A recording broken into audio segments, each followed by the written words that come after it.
Good morning, Alice. Wake up! Good morning, Jack. Please give me a cup of coffee. Bring me back to life.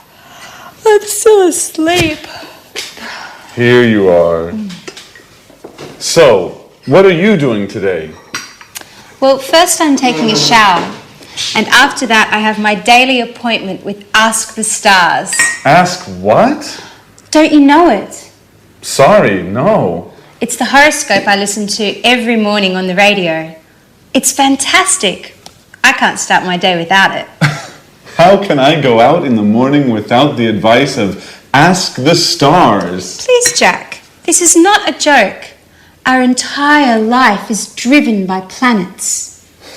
By the way, what are you doing today? Well, I'm going to work, just like every day. And today is Tuesday, isn't it?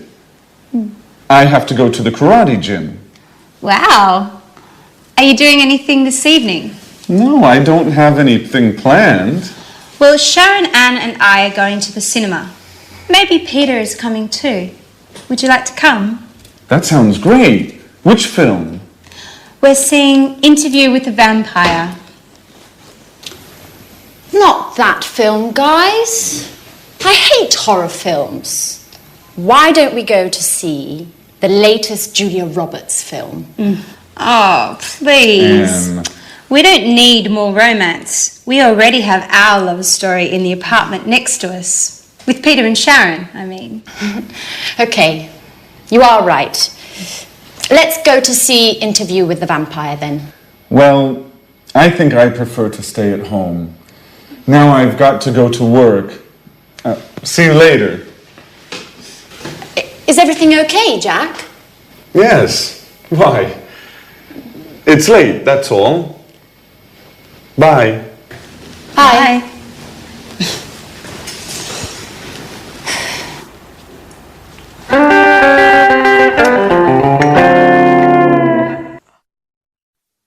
Hello and welcome back to English Today, your live TV program where you can learn the English language. And in this lesson, we're going to look at the verb have. Now, the verb have, you think, well, that's easy. It's not true. It's actually quite complicated because there are two ways of using the verb have in English. I can say, I have a scooter, or I've got a scooter. Well, in this lesson, we'll look at the first way, I have a scooter. Now, in our last episode, do you remember that Alice said, I have my daily appointment with Ask the Stars. You know, she believes in the stars. I have my daily appointment. Just simply the verb have. Now, I want to give you a little test before we move on. If I say, I have a scooter, how would you ask me the question about that? A scooter? How would you do it? Have you a scooter? No, that's not possible. Something missing, like an auxiliary. That's it. Do you have a scooter? Now, this is a typical mistake. People often think that have you a scooter is a question, but the verb have needs an auxiliary. Do you have a scooter? Okay? Listen to this. He has a scooter. He has, Mr. Snake, a scooter. What's the question? Careful. What's the question? Has he, no. Does he have a scooter? Yes, that's it. So you need the auxiliary. Does he have a scooter? Fantastic. Let's look at the screen and check on that. So, the verb have. I have blue eyes. You have a new car. She has, third person, psst, Mr. Snake, S. Look at the spelling, H-A-S. She has a cat. He has a dog. It has 4 doors. We have a garden. You have a course, an English course. They have 3 children. Now the negative. I don't have blue eyes. You don't have a new car. She doesn't, look at the pronunciation, she doesn't have a cat. He doesn't have a dog. It doesn't have 4 doors. We don't have a garden. You don't have a course. They don't have 3 children. Okay? The question, do I have blue eyes? Do you have a new car? Does she have a cat? Does he have a dog? Does it have 4 doors? Do we have a garden?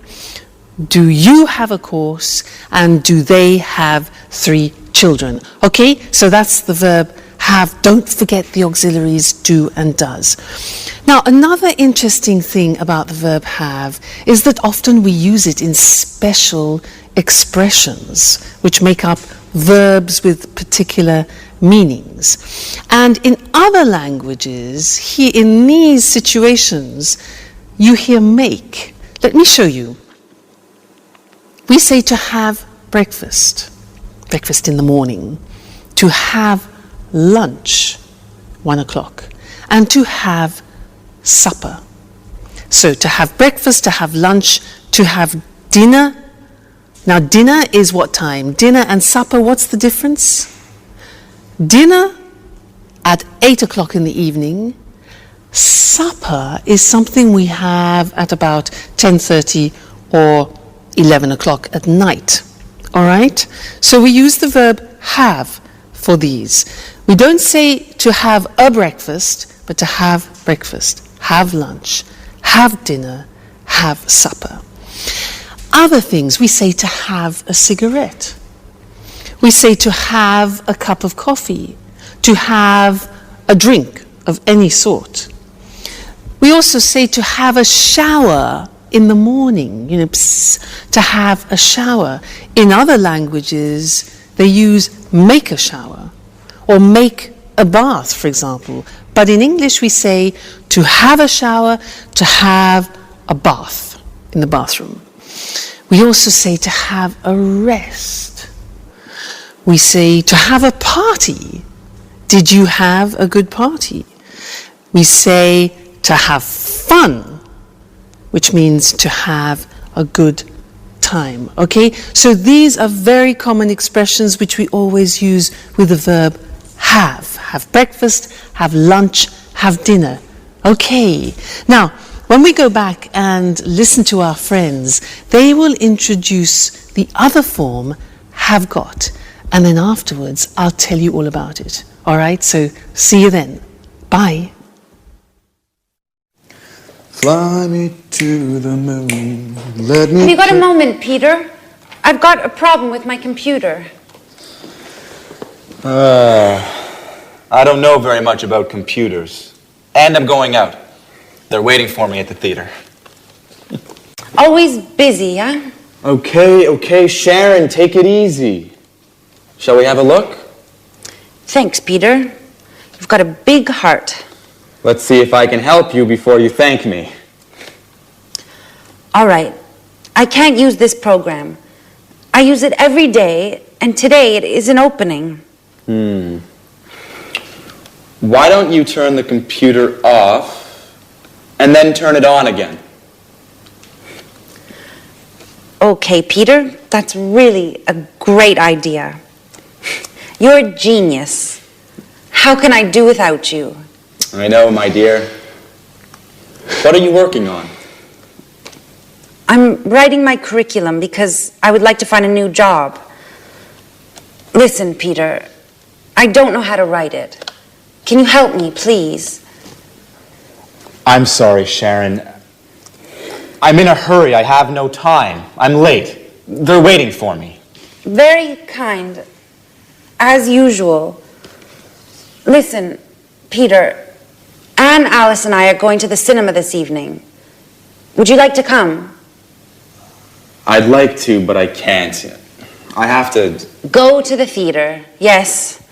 I know. You always have something else to do. Oh, come on, Sharon.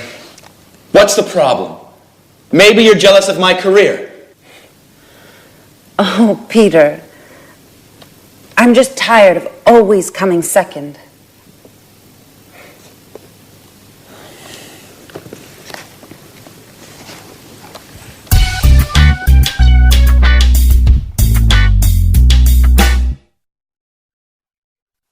Hello and welcome back. How are you all? Did you notice that Sharon is tired of coming second? Well, I understand her. If you live with a musician, you need to be very patient. Now, Sharon said in that last episode, she said, "Have you got a moment?" Then she said, "I've got a problem with my new laptop." Have got. And this is what I want to study with you now. The second use of have got. Now, in order for you to understand it better, let's do something in a typical context where we would use have got. Let me tell you about my present situation. I'm in a flat, but I have to leave the flat and find another one. And I saw an advertisement in the newspaper for a flat which looks quite interesting. So I want to call the owner of the flat and ask him some questions. All right, so listen to what I say. All right. Now, his name is Mr. James. 4, 6, 5, 6, 7, 8, 9, 7, 8. I hope he's in. Let's see. Mr. James. Hello, Mr. James. Yes, hello. My name is Louise Evans, and I saw your advertisement in the newspaper for a flat, and I wondered if I could ask you some questions. Great. Okay. How many rooms has it got? Yes. Okay. So 2 bedrooms. Good. A living room, a kitchen, bathroom, and toilet. Very good. Fine. Has it got a garage? No. Okay. So I have to park my car in the street. Okay. Fine. And a garden? Does it have a garden? No. Okay. A small balcony on the 2nd floor. Good.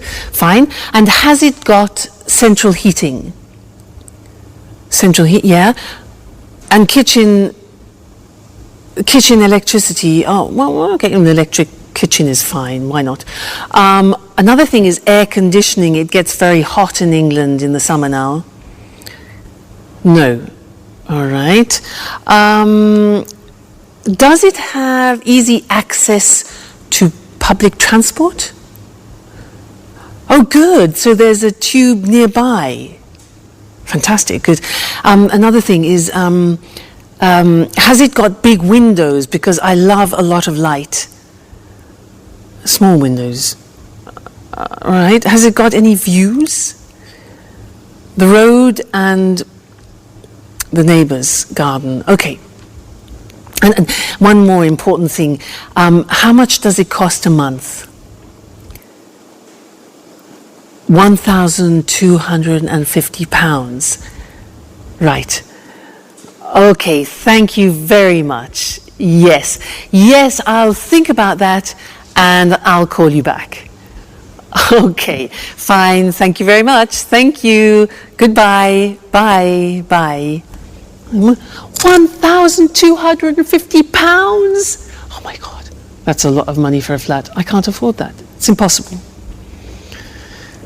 Now, did you notice that I used has it got a lot as a construction? Has got, have got. That's what I want to talk about. Now, this construction have got was introduced into the English language to describe possession, in fact. But now we use it in different situations, not only possession. So, the Americans, in fact, use the verb have more than have got. In British English, we use have got a lot. All right, now let's have a look at the construction. So in the positive form, I have got gets contracted to I've got. I've got some money. You have got becomes you've got. You've got a scooter.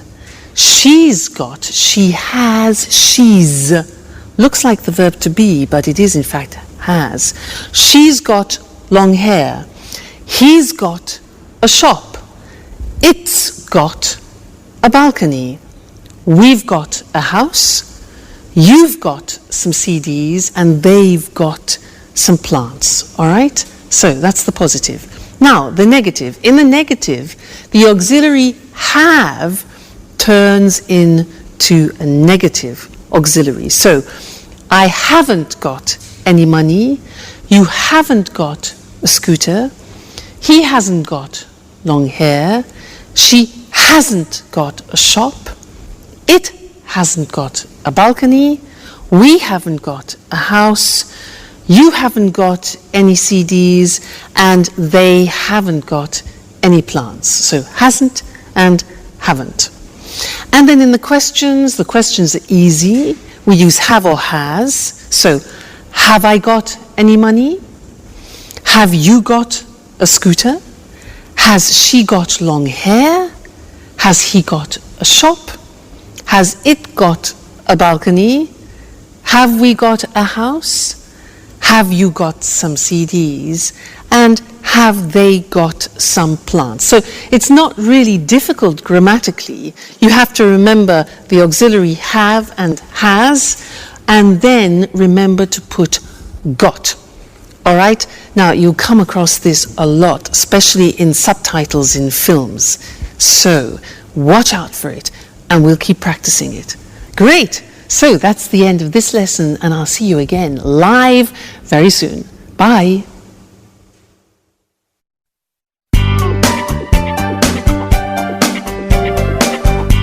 Hey, Anne. Housework, eh? Yeah, at last. Can I ask you a question? Sure. Oh, how are you and Peter? We're fine, thanks. Listen, I want to go to that bookshop. Do you remember? Oh, yes. The one with lots of photography books. Yeah. And thriller books. Yeah. And with the red coffee tables and flowers on the windows. Yeah. And where you can sit down and drink a delicious hot chocolate. Yes, Anne. That's the one. The London Reader. It's a great place. Yes. How do I get there? Is it far? You can walk from here. It's about 10 minutes away. Great. Oh, okay. Let's see. Go out the front door and turn left. Easy enough. Go straight ahead, past the traffic lights. Right. Straight ahead, past the traffic lights.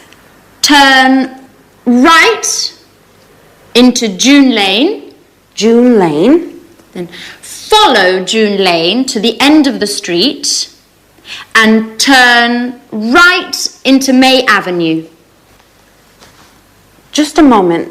Turn left on May Avenue. No. Turn right into May Avenue, and the bookshop is Hi, Sharon. What are you girls talking about? I'm giving Sharon directions for the London Reader.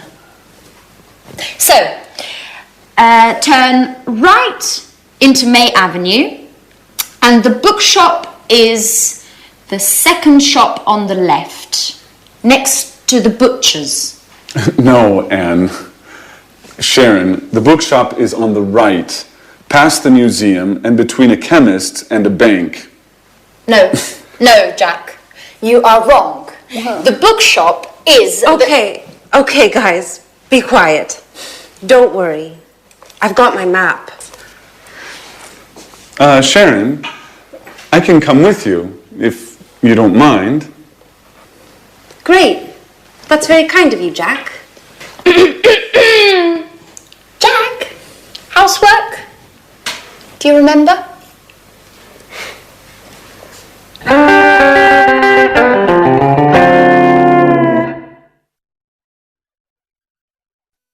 Hello and welcome back again. Now Anne's a bit jealous, isn't she? I mean, how can she attract Jack if she asks him to do the house cleaning? I mean, she's more like a mother than a lover, isn't she? Well, anyway. Now, she gave some directions to Sharon because Sharon wants to go to the bookshop.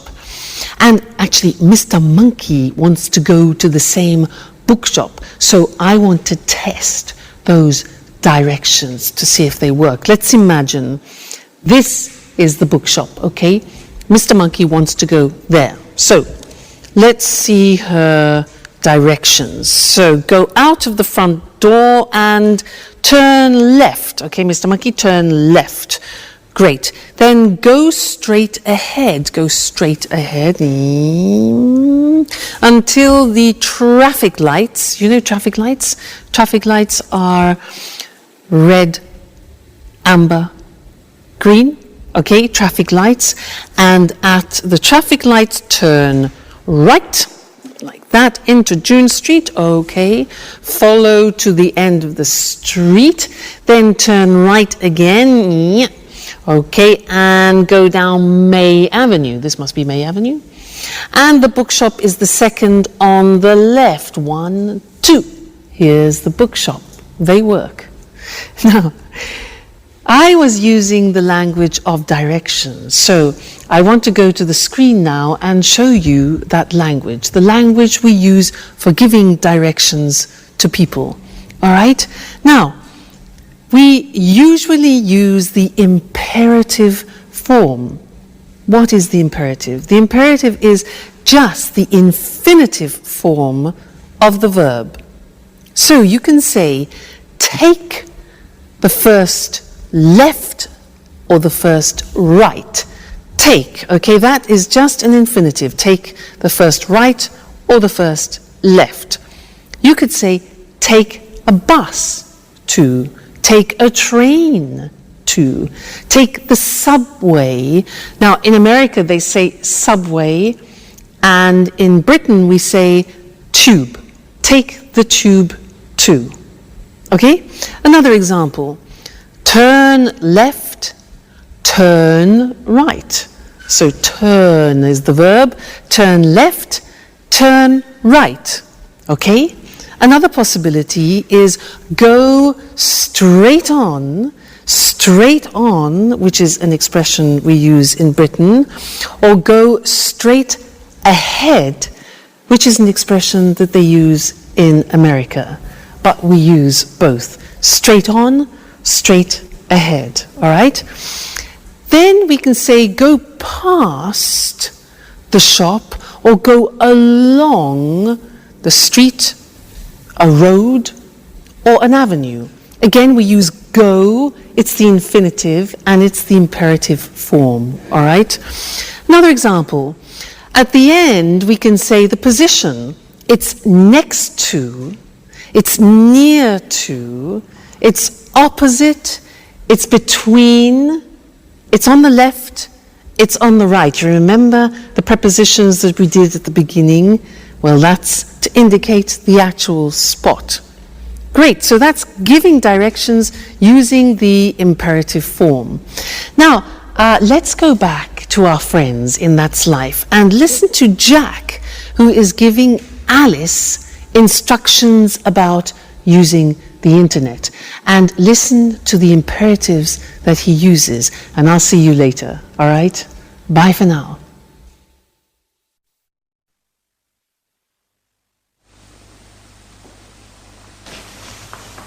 Hey Alice, what are you doing? Do you mind giving us a hand with the housework, please? Can't you see? I'm cleaning the computer. I see. Why is the computer on? Just a moment.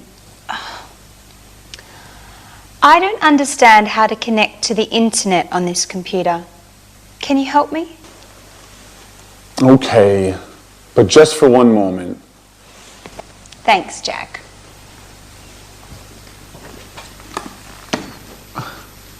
Okay, click on that icon. What's an icon? That symbol on the screen. do you mean this picture of a telephone? Yes. Click on that. Right. Now what? Enter your username and password Okay. and click on that button there. Click on the button. And now you're connecting to the internet. Hey, that's easy. It's very easy, Alice. You are hopeless with computers. And with housework, too. Come on, Alice. It's time to clean up this mess now. Hello again. Did you notice how Jack was giving Alice instructions to go on the internet? Well, I want to give you some instructions to do something at home. Now, in order to do that, you need one of these. What's this? Huh? A what? It's a napkin. A napkin. So, take a napkin, all right? Put it down. Open it up like this.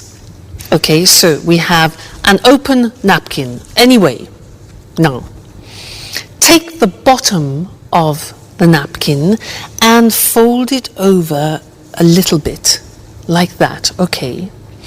Then, fold it again, like that. Then fold it again, and again, and again, until you reach halfway, and press it down like that. Press it down. All right, now take the whole napkin, lift it up, and put it in this position. You turn it over. Okay, press that down. Now take the bottom of the napkin and fold it in half over like this. Again, press it down well.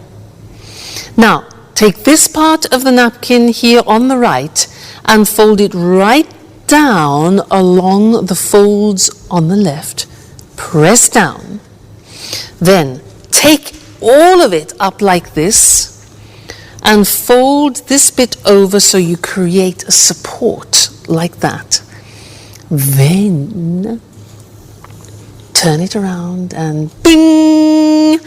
There you have something nice to decorate your table with. A romantic dinner, for example.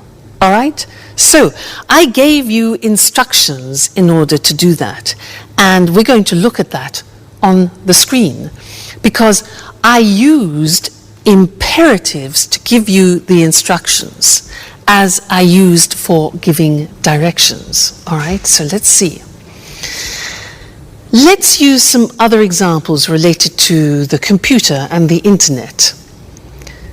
Plug in the computer. Now you notice we use plug, which is the infinitive form, and we use it for both you, singular, and you, plural. So, plug in the computer, ding, switch it on, connect it to the internet, and bling, click on the internet icon. All right, so imperatives, they're all infinitive verbs. Now, the negative, if you want to use the negative of the imperative, we say do not, which is contracted as always in English, and we say don't click too many times, or don't press the exit button, or don't overload the desktop. Okay, so this is the negative imperative form. Very interesting that. And don't forget to be here for your next lesson. All right, see you then. Bye.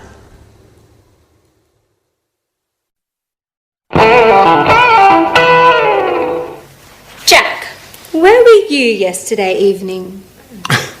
Why? There was a great party at Mary's. Really?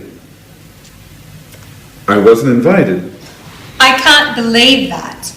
Everyone was invited. I'm sure I wasn't. Anyway, I was busy yesterday. Did you have a meeting with some clients? No, I didn't. So? What? Where were you? I was with Robert at the Red Lion pub. That's impossible. Robert was at the party. Oops. I always get them mixed up. I was with Charles. Charles was at the party too. Come on, Jack. Who were you with? You are too curious, Alice.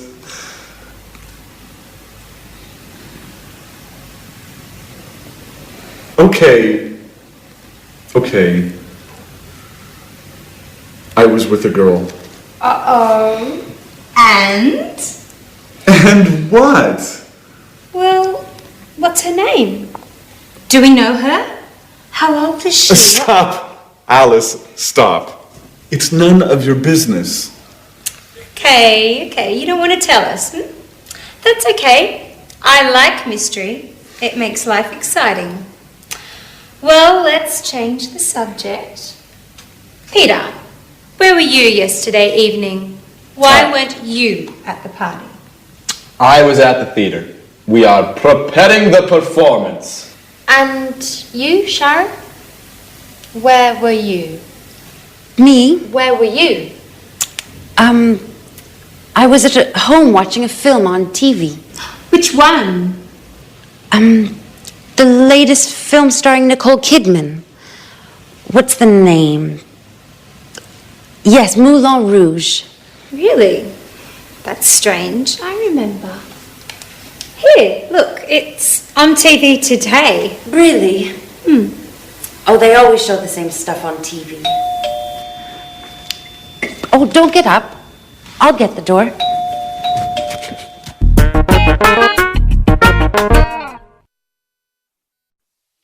Hello again, everyone. Well done, Sharon. That was a bit embarrassing, wasn't it? Now, where were you last night?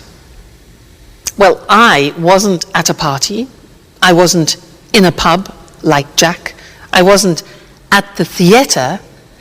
I was at my first samba lesson, and it was great. Fantastic. You know, the music was really fantastic, really loud and exciting. And there were 30 people there. It was difficult to see the teachers. You can imagine, 2 teachers, 30 people. Excuse me. Anyway, as usual, there were too many women and not enough men, and that's typical. But the teachers were fantastic. They were really, really professional. One was Brazilian and the other was from Argentina. Argentina. Great, really, really good. And in the first lesson, it was easy because we did some, basic steps. But it was really, really enjoyable. And I can't wait for the next lesson because that was so exciting. Can you samba? I bet you can. Now, in most of those sentences, I was using the verb to be in the past. And that's what I want to look at with you now. Let's look at the screen. To be in the past. When we talk about something specific in the past, let's look at the form. I was in New York last year. You were, see how it changes? You were at the party last night. He was at a meeting on Tuesday. I was, you were, he was, she was fine yesterday, for example. It was beautiful.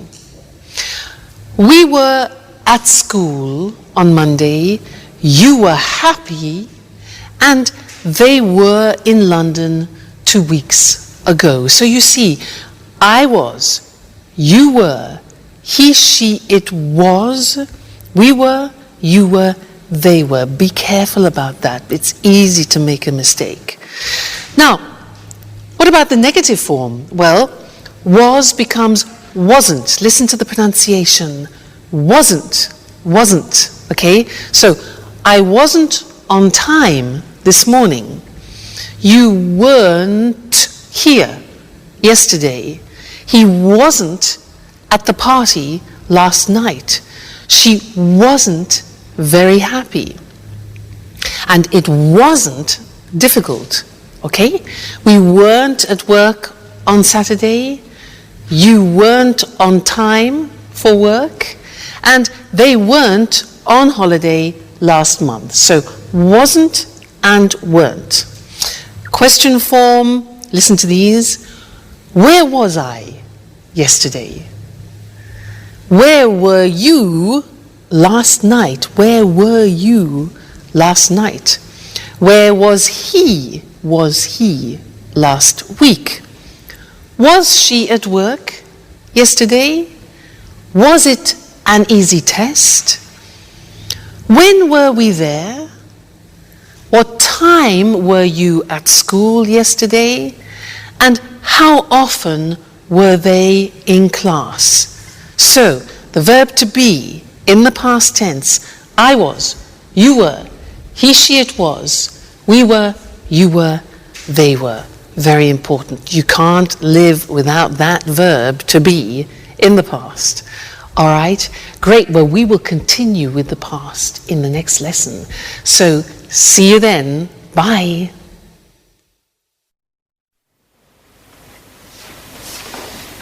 There's a postcard for you, Alice. For me? Oh, it's from my father. He was in the Bahamas last week. Really? I was in the Bahamas last summer. Just you?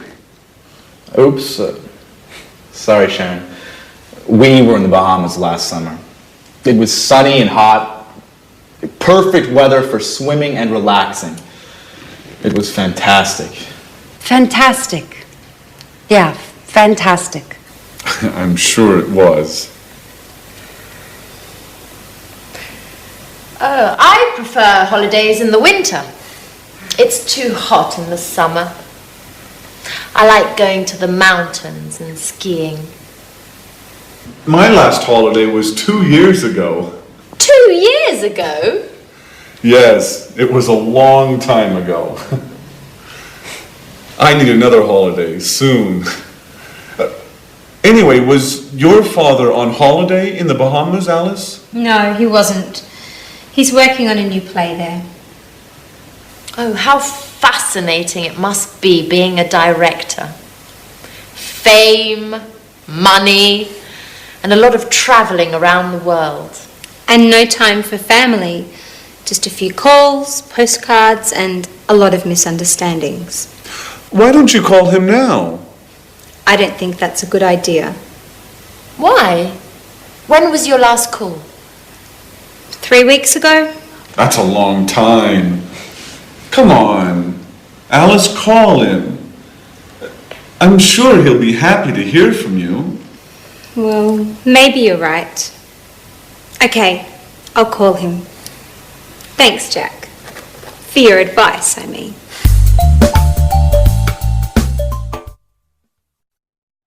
Hello again for another important lesson. We're in the past tense. Now, I want to help you remember how to use the past tense. So I have another acronym. You know acronym? Look. Oil, way. Oil, way. Now, these letters represent the time words when you use the simple past tense.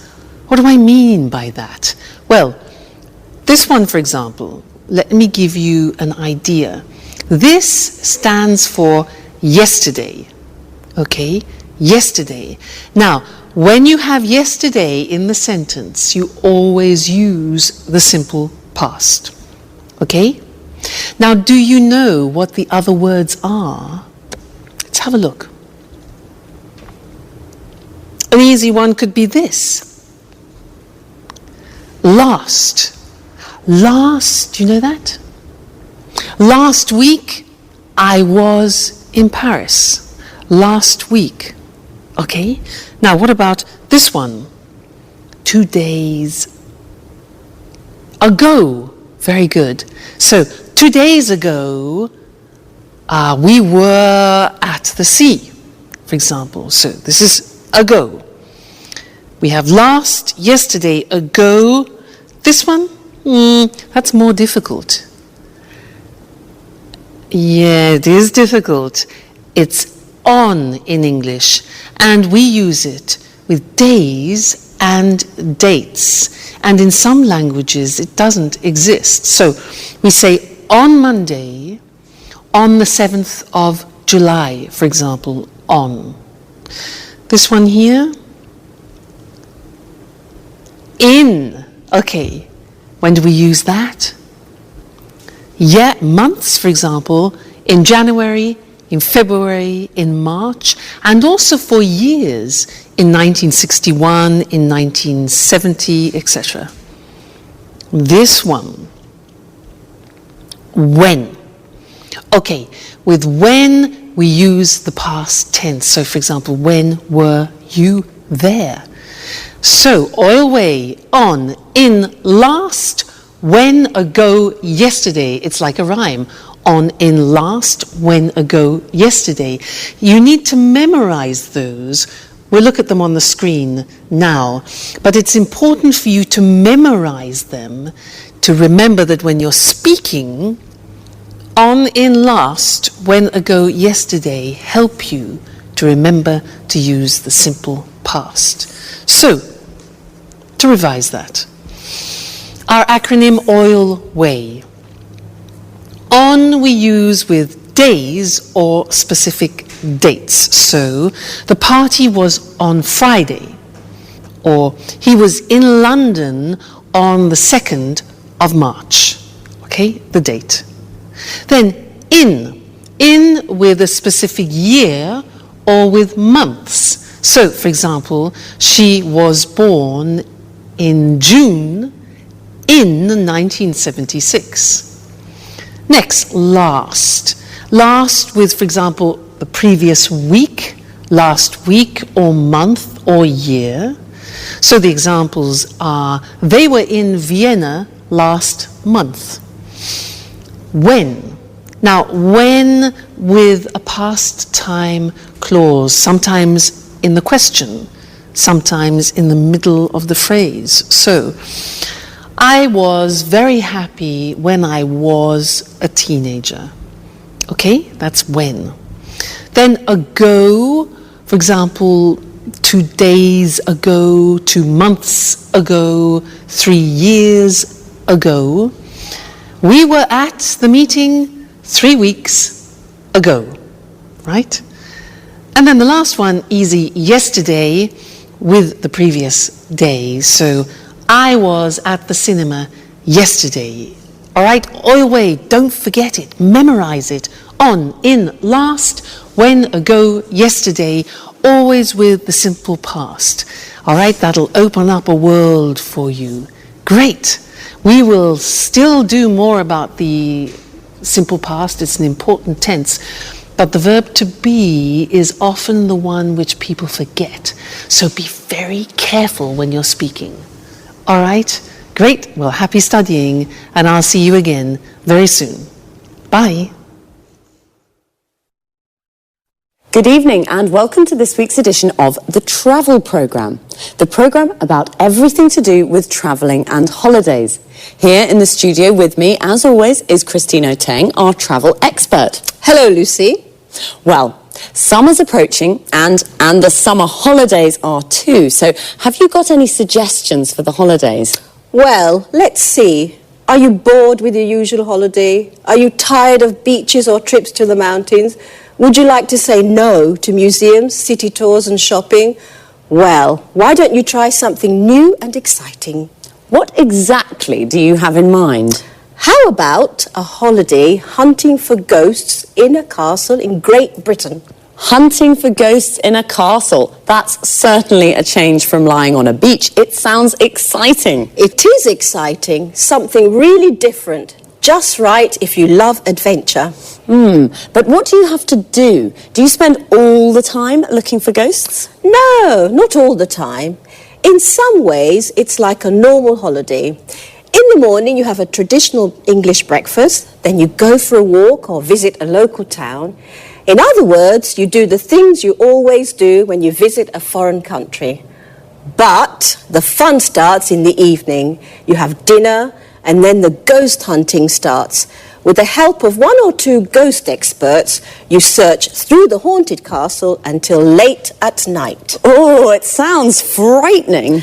It is frightening. There are strange sounds, doors and windows open and close by themselves. Yes, it's really frightening, but exciting too. Tell me, Lucy, do you believe in ghosts? Yes, I do, but I'm not very brave. I don't think I'd like to visit places like that, especially not at night. Are there any haunted castles in Great Britain? Oh yes, there are, especially in Scotland. Many of the castles in Scotland have got ghosts. There are some fascinating ghost stories. There are lots of books about haunted castles. Why not read one before visiting Scotland? I see.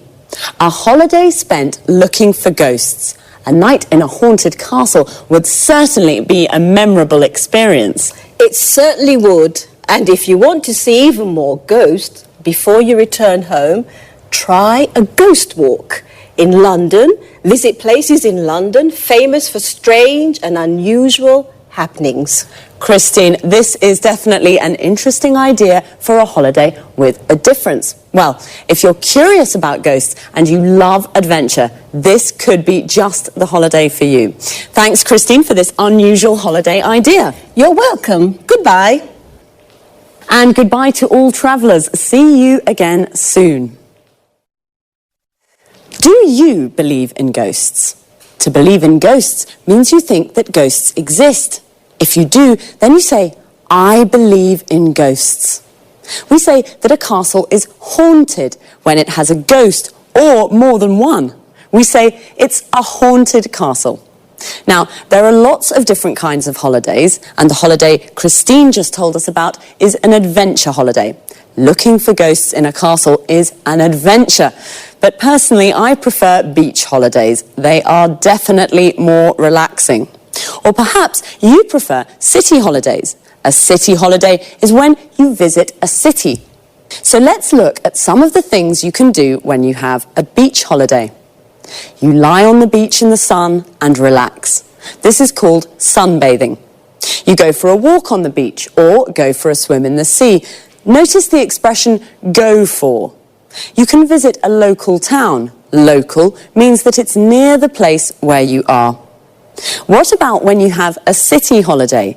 You can go on a city tour. A bus takes you on a tour round the tourist sites of the city.